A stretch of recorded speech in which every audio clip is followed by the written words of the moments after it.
Andy Wheeler, here we are. It is the playoffs now, the Miller Football League regular season. You know, everybody fine-tuned their offenses and defenses, special teams, everything. We saw some really good football, but now it comes down to two big games this weekend, and we have a really good one tomorrow. It's our game of the week, the Rams and the Chargers. Yeah, it's win or go home now, man. Playoff football, you can't beat it. Like you were saying, teams have kind of fine-tuned things, and, you know, early on in the season, all right, this isn't working. This isn't really our style, so the teams have kind of come into their own. They figure out what they need to do to win or what they need to do to improve, so I think we're going to see a lot of different football out there this weekend.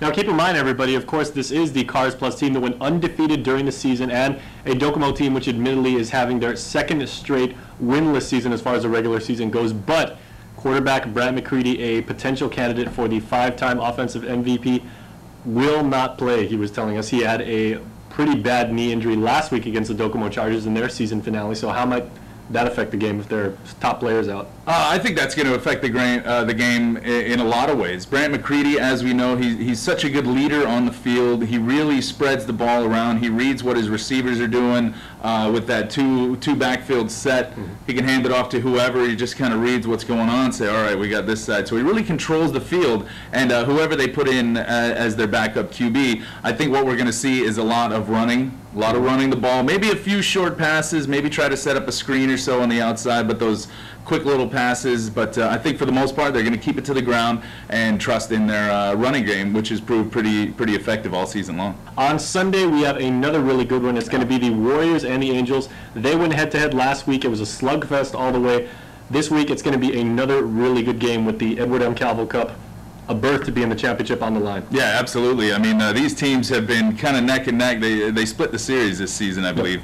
And the high-powered offense, the high-flying offense from the Shell House Angels, I mean, their receivers have just been putting up huge numbers all season long. The Pepsi Warriors have been playing really solid football. They've had a few issues, but in the last game, we saw them work some of the things out. But against that Angels offense, the receivers, I mean, it's a lot for any defense to handle. Well, speaking of defenses, do not sleep on the Pepsi Warriors, my friends, because if they have a full house tomorrow and they have all of their linebackers, of course, the chairman of the board, Ryan Rios, had nearly double the tackles of the next closest guy. He is an absolute beast out there, and he's brought his linebacking core.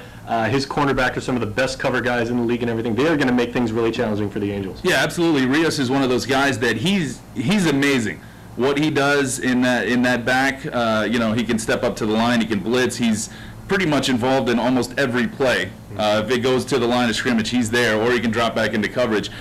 They were great, and in the last game against the Angels, they managed to really shut down that line of scrimmage, the run. And then the Warriors' secondary had issues, of course. Any secondary is going to have issues when you've got the Angels receivers that they do. But that linebacking core led by Rios, who's making a strong case for defensive MVP of this year, is really solid right now. All right, absolutely. You ready for the playoffs? I am absolutely ready. Let's do this. Okay, so that is 2:30 on Saturday and Sunday. Once again, it's going to be the Rams and the Chargers on Saturday. That is our game of the week. Come out and join Andy and I and the rest of the KUM Sports crew. Give you the best seat in the house. If you can't make it, we'll broadcast the game on Sunday, starting at 2 in the afternoon on KUM TV 8 on Local 2 at 7 p.m. and streaming, of course, on KUM.com. And come out live for the game with the Pepsi Warriors and the Shells House Angels on Sunday at 2:30. That's the MFL playoffs. We will see you then.